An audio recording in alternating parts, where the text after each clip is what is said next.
Ada arti penting dalam dua kalimat berbeda yang Lukas gunakan dalam kisah tentang pencobaan Satan terhadap Tuhan Yesus yang kita bahas kemarin, dan kesimpulan-kesimpulannya.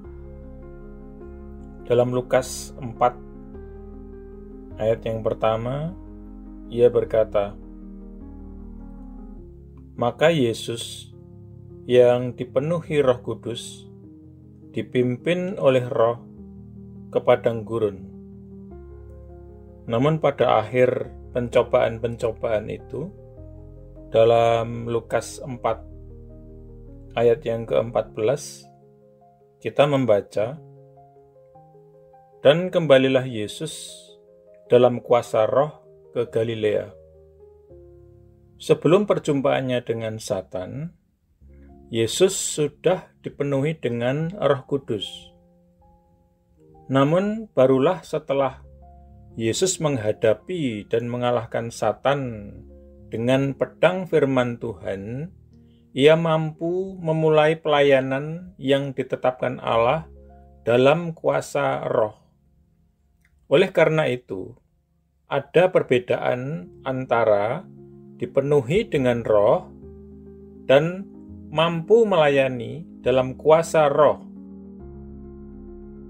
Yesus baru masuk ke dalam kuasa Roh setelah dia pertama-tama menggunakan pedang firman Tuhan untuk mengalahkan upaya Satan untuk mengalihkan dia dari melaksanakan pelayanannya yang diberdayakan kuasa Roh. Ini adalah pelajaran yang perlu dipelajari oleh orang Kristen dewasa ini. Banyak orang Kristen yang telah mengalami kepenuhan Roh Kudus yang sempurna menurut Alkitab, tidak pernah terus melanjutkan untuk melayani Tuhan dalam kuasa Roh. Penyebabnya adalah karena mereka gagal mengikuti contoh Kristus. Mereka tidak pernah belajar menggunakan pedang firman Tuhan sedemikian rupa untuk mengalahkan Satan dan menangkal penentangannya untuk melaksanakan pelayanan yang untuk itu Tuhan sebenarnya memenuhi mereka dengan Roh Kudus. Dapat dikatakan bahwa tidak seorang pun memiliki kebutuhan yang lebih besar dan lebih mendesak untuk mempelajari firman Tuhan ketimbang orang Kristen yang baru saja dipenuhi dengan Roh Kudus. Namun sungguh menyedihkan, orang-orang Kristen semacam itu seringkali berpikir bahwa dipenuhi dengan Roh adalah pengganti dari dengan tekun dan rajin dan teliti mempelajari dan menerapkan firman Tuhan. Dalam kenyataannya, yang terjadi justru sebaliknya. Tidak ada perlengkapan lain dari seorang prajurit yang dapat menggantikan pedangnya. Dan tidak peduli seberapa lengkap ia diperlengkapi di semua hal-hal lainnya, seorang prajurit tanpa pedangnya ada dalam bahaya besar. Demikian juga dengan orang Kristen.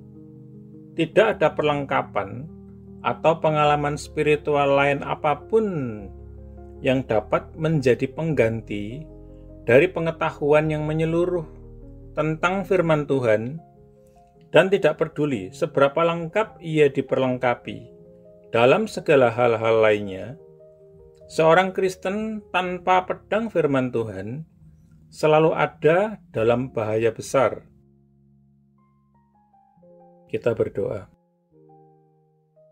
Bapa, aku ingin berfungsi sepenuhnya dalam semua kuasa yang telah Engkau sediakan bagiku melalui Roh Kudus-Mu. Aku rindu untuk sepenuhnya tersedia bagimu, sehingga kuasa supranatural-Mu dapat berfungsi melalui karunia-karunia Roh Kudus di dalam dan melalui hidupku dalam zamanku. Amin.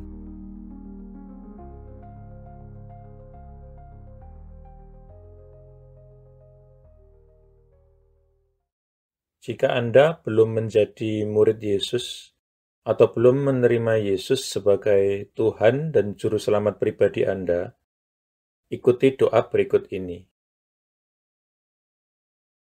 Tuhan Yesus Kristus, aku percaya bahwa Engkau adalah Anak Allah dan jalan satu-satunya menuju kepada Bapa, dan bahwa Engkau telah mati di kayu salib untuk dosa-dosa yang aku perbuat, dikuburkan, namun kemudian Engkau bangkit kembali dari antara orang mati, supaya aku dapat diampuni dan menerima hidup yang kekal. Aku menanggalkan segala kebanggaan dan pembenaran diri sendiri agamawi, dan segala macam gengsi yang tidak berasal daripadamu.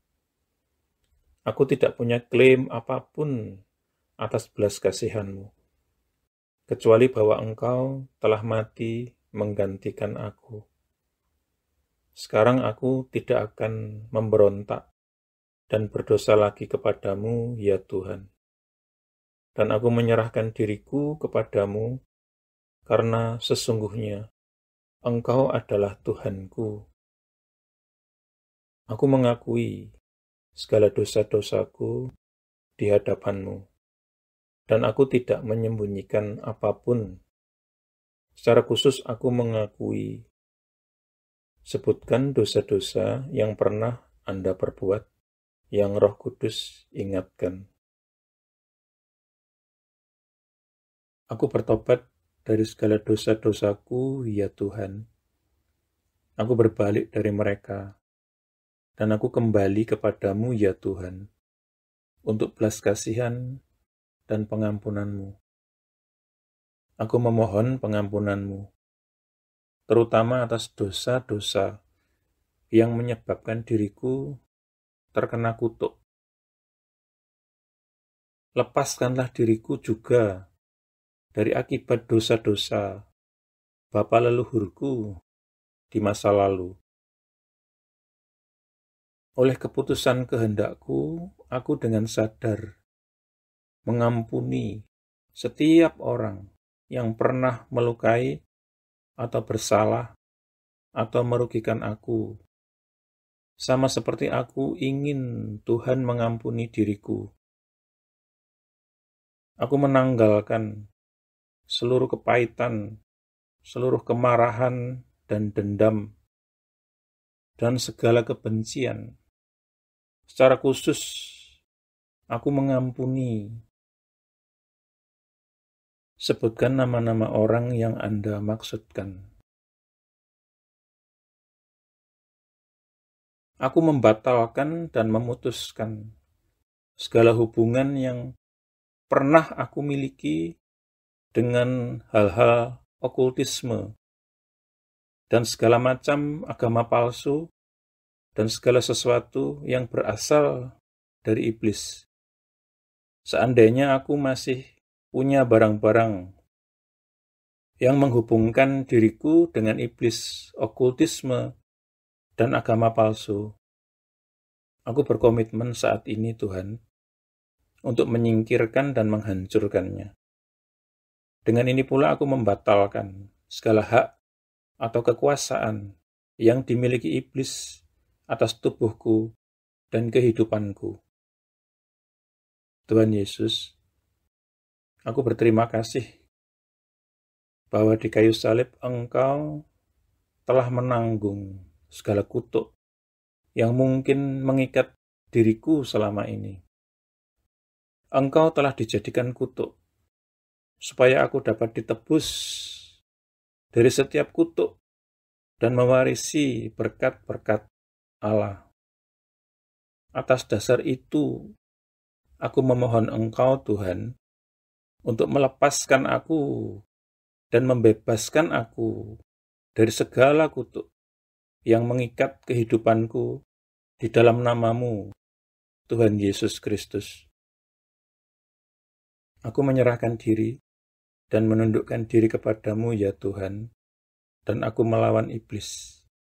Dengan iman, aku menerima kelepasanku sekarang, dan kuucapkan terima kasih Tuhan untuk kelepasan ini. Amin. Selanjutnya Anda bisa mendapatkan pengajaran meletakkan fondasi bagi murid Yesus dengan subscribe di channel ini. Tuhan Yesus memberkati.